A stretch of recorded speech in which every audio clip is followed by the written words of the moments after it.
Hi, we're continuing in the video series on borderline personality disorder based on my book. And what I'm going to be talking about this week is don't allow pieces of yourself to be torn from you because the scaffolding is fragile.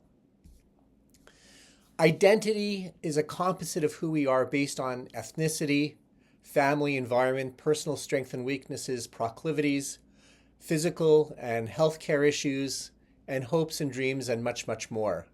When a person has a clear understanding of his identity, he also tends to have a clear understanding of his needs, what kind of endeavors to focus on, and which people can best help him, and who to avoid.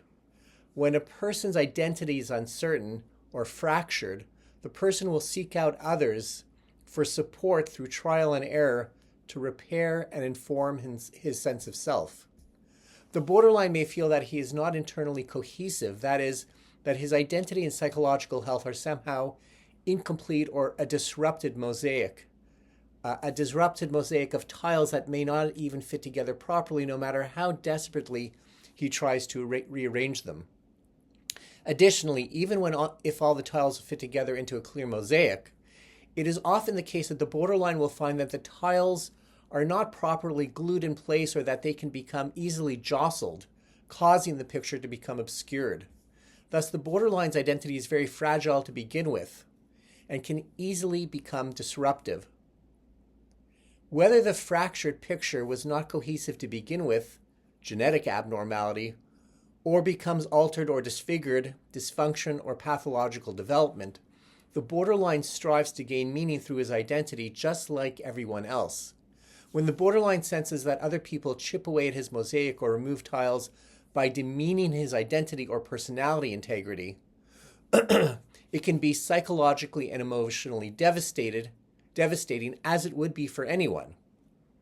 There is a single crucial question that every borderline should ask himself about another person, especially in romantic relationships.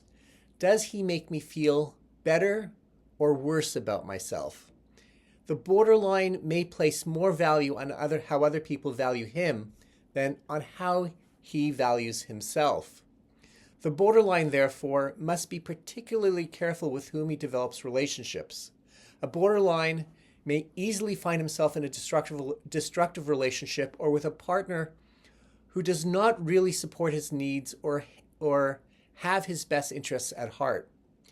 These destructive partners may chip away at the borderline's identity and personal integrity, and chipping away at a piece that is seemingly small may cause a disruptive ripple effect that can shatter the entire edifice.